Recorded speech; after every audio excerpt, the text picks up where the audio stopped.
Oke, Sobat Smart kembali lagi di Rabu Bicara bersama saya Adit Manham. Pada episode kali ini saya akan memandu kegiatan Rabu Bicara ini dan juga kita kedatangan tamu yang istimewa, yang spesial, yang luar biasa pokoknya. Oke, saya tampilkan saja Bapak Toton Rashid SHMH. Selamat datang Pak di Rabu Bicara. Iya, Dek. Pak Toton Rashid ini merupakan Kasubdit Bantuan Hukum, Direktorat Hukum, Deputi Bidang Hukum dan Kerjasama ya Pak ya. Iya. Jadi teman-teman kalau misalkan kemarin merhatiin episode sebelumnya, kita sudah berbicara ngobrol dengan Bapak Deputi Hukum dan Kerjasama, dan kali ini kita bersama Bapak Kasubdit Bantuan Hukum. Oke Pak Toton, sehat Pak? Alhamdulillah, Mas Adit. Oke, selamat datang di Rabu Bicara Pak. Ya, Mungkin kita bakal ngobrol-ngobrol singkat aja Pak di sini Pak. oke. Jadi ya kita kayak ngobrol biasa ya Iya, Pak. enak kalau ngobrol mah enak. Iya, enak ya Pak. Iya, iya. Oke, saya ngangkat tema ini nih Pak. Kan beberapa waktu kemarin PPSDM baru saja mengadakan pelatihan kepemimpinan administrator angkatan 1 tahun 2023 nih Pak. Iya, Dan iya. Bapak juga merupakan alumni ya Pak ya. Iya. Kita bakal ngobrol tentang itu Pak. Mungkin saya masuk pertanyaan pertama nih Pak. Boleh, monggo silahkan. Oke, nih Bapak selama mengikuti atau menjadi siswa ya Pak kalau bahasanya ya. Ya. Sebagai siswa PK Angkatan 1 tahun 2023 itu bagaimana sih Pak pengalamannya Pak? Oh, baik, terima kasih saya udah diperkenalkan tadi sama Mas Adit. Kalau saya mengatakan ya bisa sebuah anugerah. Sebuah anugerah bisa bersama-sama dengan teman-teman di PPSDM khususnya BNN karena saya kebetulan bukan organiknya BNN penugasan.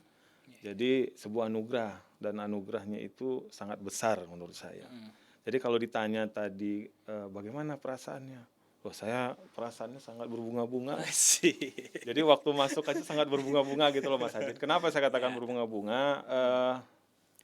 Saya mulai awal itu kan proses dari MOC, kemudian distance learning, kemudian on campus pertama, Stula, kemudian aktualisasi dulu, kemudian setelah itu off campus sekalian, kemudian baru terakhir on campus yang kedua sekalian ujian.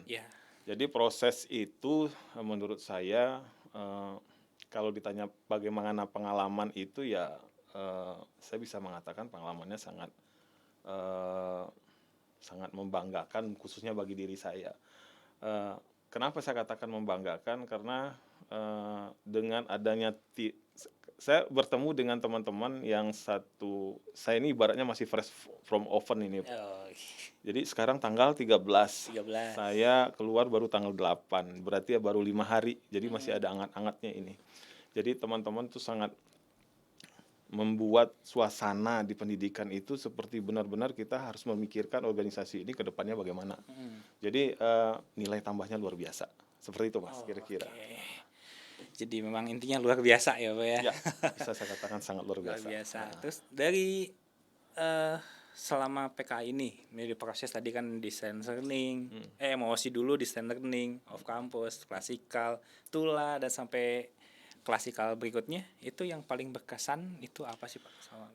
Pastinya pertemuan yang on campus itu interaksi kan malah jadi lebih hidup ya. Kalau di distance learning itu ya kita masih bisa suasananya bisa kita hidupkan. Tapi pertemuan di on campus pertama itu saya rasa dengan waktu sekitar 20 hari itu sangat bisa membangun chemistry di antara peserta, kemudian saling sharing untuk ke depan kita mau aksi perubahan bagaimana. Itu sangat menarik. Jadi kemudian ya karena ini dari berbagai latar belakang, saya merasakan bagaimana keakraban itu muncul sedemikian spontannya. Jadi pokoknya suasananya itu sangat dinamis, kemudian sangat bisa dikatakan ya sangat membangun gitu lah, membangun sekali. Jadi suasana itu diciptakan dengan dengan semua mentor, dengan semua coach, kemudian dengan semua pembicara, narasumber itu yang ya saya bisa katakan orang qualified semua, bisa membangkitkan semangat bahwa kita dalam posisi administrator itu harus berbuat apa ke depan, dan ke depannya harus berbuat apa lagi gitu loh. Jangan fokus pada saat ini saja, tetapi juga harus mengembangkan diri ke depan bagaimana. Oh, Mungkin dalam sehari-hari bisa jadi dalam pekerjaan sehari-hari sebagai pejabat administrator itu memang sudah kita lakukan, bisa kita lakukan. Cuma harapannya itu jangan yang biasa-biasa, kita harus sedikit out of the box itu, dan itu kita dapatkan di sini gitu. Gitu lah. jadi semacam motivasi lebih ya Pak ya? Ya, saya bisa mengatakan seperti itulah. Oke, baik. Ini sedikit pencerahan nih buat Sobat Smart nih. Jadi di PPSDM BNN ini baru 2023 ini baru melaksanakan pelatihan kepemimpinan administrator lagi. Dan di tahun-tahun sebelumnya paling terakhir kalau nggak salah 2019 atau 2020. Jadi memang sebelumnya sempat bukan vakum sih, tidak diselenggarakan, dan baru tahun ini diselenggarakan lagi. Nah, di PKA ya Pak, kita nyebutnya PKA 2023 ini, Pak Hatot ini termasuk ke top 5 ya Pak ya? Top 5, Ah, alhamdulillah, top alhamdulillah. 5. Mungkin bisa cerita sedikit Pak, mungkin ada strategi khusus gak Pak supaya dapat dalam menyusun aksi perubahan itu Pak? Jadi saya motivasi pertama, saya katakan bahwa motivasi itu karena teman-teman ini ada orang-orang yang sifatnya membangun semua. Artinya berpikirnya ke depan, saya juga harus memacu diri saya tidak hanya menjadi orang yang biasa-biasa saja. Ya.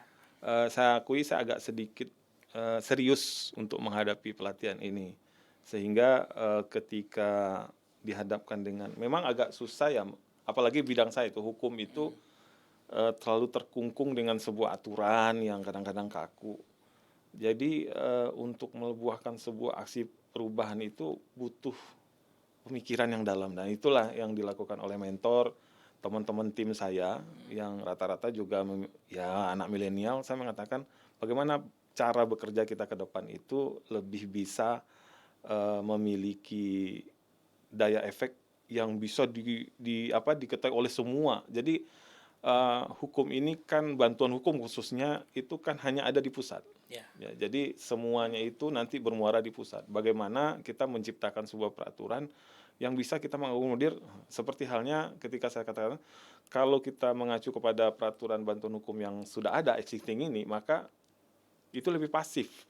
Jadi semua itu nunggu permohonan. Begitu ini ada masalah hukum, ya sudah, mana permohonannya? Kalau enggak kami nggak bisa ngapa-ngapain. Padahal dengan dia berinformasi ke kita, harusnya kita sudah bisa tindak lanjuti. Saya bisa merenodin melalui direktur hukum, kemudian ke deputi. Lalu kita bisa memutuskan bahwa kita turun untuk mewakili mereka atau tidak. Mungkin banyak hal yang bisa diskusikan dalam peraturan, tapi setidaknya kita harus jadi saya berpikirnya bagaimana saya menciptakan sebuah, maka kenallah saya dengan kata-kata harus responsif, harus adaptif, dan ujung-ujungnya organisasi khususnya di Bankum ini menjadi lebih agile gitu, lebih simplifikasi, lebih out of the box, jadi bisa cepat gitu gerakannya. Menurut saya untuk penemuan terkait dengan aksi perubahan itu butuh diskusi yang lumayan panjang juga gitu sama teman-teman, dan pada akhirnya saya menetapkan aksi perubahan terkait dengan perubahan peraturan itu, dan bisa saya katakan perkembangannya cukup signifikan. Kalaupun ada evaluasi ini untuk khusus saya, itu yang jangka menengah saya itu perkirakan akhir Juni ini bisa diundangkan. Alhamdulillahnya semoga ini dalam minggu-minggu ini itu bisa diundangkan. Dan semoga saja yang jangka panjang juga bisa kita tarik nanti menjadi jangka menengah, setidaknya seperti itu. Oke, jadi ya strateginya mungkin teman-teman bisa mengambil ya apa yang dikatakan Pak Toto tadi, tapi memang itu salah satu yang luar biasa. Top 5 itu merupakan salah satu prestasi ya mungkin sih Pak. Dan saya juga ucapkan selamat Pak, sudah masuk top 5 Pak. Makasih Mas Adi. Dan ini Pak, terakhir Pak, dari saya mau nanya, apakah ada kritik dari pelatihan yang dilaksanakan kemarin, atau mungkin ada masukan untuk pelatihan kepemimpinan selanjutnya Pak? Ya. Sebenarnya secara umum saya ngelihat pelatihan ini sudah bagus sekali. Cuma karena isu yang kita angkat adalah akselerasi, semua itu kadang-kadang berlangsung sedemikian cepat. Ya. Jadi informasi itu berubah mendadak, kita harus akselerasi. Jadi sebenarnya bukan pesertanya yang dirugikan, peserta itu harus siap dengan kondisi. Kalau saya melihatnya seperti itu. Jadi kalau kita melihat kekurangan secara fasilitas saya mengatakan lebih dari cukup lah mungkin fasilitas. Cuma karena mendadak yang bikin kita itu dihadapkan dengan dengan keperluan sehari-hari, kedinasan sehari-hari yang tidak terlepas. Kita juga mempunyai jabatan rata-rata itu. Jadi kadang-kadang begitu ada perubahan jadwal, percepatan dan sebagainya, itu yang bikin kita bisa mengatakan terlalu buru-buru, nggak ada spare waktu gitu loh, istirahat jadinya kurang dan sebagainya. Tapi bagi saya itu nggak jadi persoalan, walaupun itu ke depan perlu kita pikirkan perubahan-perubahan yang sedemikian cepat itu, komunikasi itu juga cepat gitu, dan di-share itu ke semua peserta. Bisa jadi ada yang tidak te-share ya, jadi perlu juga dituntut juga siswa itu juga harus aktif dong, tidak berharap kepada penyelenggara saja. Jadi secara umum ya mungkin hal yang sederhana itu terkait dengan percepatan ya kita harus cepat. Jadi sebenarnya pesertanya yang bermasalah itu peserta, bukan penyelenggara. Kalau menurut saya ya, bukan saya mengatakan karena saya tiba-tiba top 5 saya harus positif semua, enggak. Tapi saya ngelihat memang kondisinya perubahan-perubahan yang sedemikian mendadak itu, baik pembelajarannya, kemudian baik tugas-tugasnya, itu kadang-kadang menyebabkan orang nggak siap. Nah, harusnya mungkin masukan ke depan itu juga perlu ada sesi khusus menjadi seorang siswa itu harus bagaimana. Jadi dia sudah berpikir untuk meluangkan apapun kondisi perintah dalam sebuah pendidikan ini, dia harus siap gitu loh. Jadi jangan disalahkan, oh gimana sih panitia, jangan seperti itu. Harapan saya nggak seperti itu. Karena kita siswa ini harusnya siap apapun itu. Apapun itu. Karena ini belajar itu menurut saya sebuah pengorbanan. Apapun kondisinya, ketika pengorbanan itu harus kita lakukan secara sungguh-sungguh, hasilnya pun akan memberikan, dan itu yang saya lakukan. Itu yang saya lakukan. Seperti itu Mas Adi. Oke. Jadi karena segala suatu hal yang dilaksanakan pada saat pelatihan itu tidak semata-mata saat pelatihan aja, dan itu bisa diaplikasikan di sehari-hari ya Pak ya. Iya. Oke. Paling itu Pak pertanyaan dari saya. Mungkin sebelum kita tutup ada closing statement mungkin dari Bapak. Saya ingin mengatakan terima kasih yang sebesar-besarnya kepada tentunya pimpinan BNN secara umum, kemudian secara khusus kepada PPSDM dalam pelaksanaan pelatihan kepemimpinan administrator Angkatan 1 tahun 2023 ini. Saya merasakan bahwa pelatihan ini setidaknya telah memberikan sebuah warna baru bagi diri saya, warna baru bagaimana saya bekerja itu, melihat dimensi yang selama ini kita melihat itu sesuatu hal yang biasa saja, ternyata itu bisa jadi luar biasa. Contoh halnya, bagaimana kita menggerakkan. Jadi kan kepemimpinan transformasional. Jadi bagaimana kita menggerakkan ke bawahan itu. Kadang-kadang kan tidak semua pemimpin yang bisa peduli. Iya, betul. Nah itu yang saya rasakan. Saya dapat kisi-kisinya dari pembicara narasumber-narasumber yang ya saya katakan sudah qualified mereka, karena memang sudah pada titik-titik jabatan tertinggi mereka. Jadi secara umum saya merasakan bahwa pelatihan ini akan sangat memberi dampak kepada saya untuk kedepannya. Apakah nanti di tingkat level Kasubdit, apakah nanti saya bisa memberikan menularkan kepada tingkat direktorat seperti itu.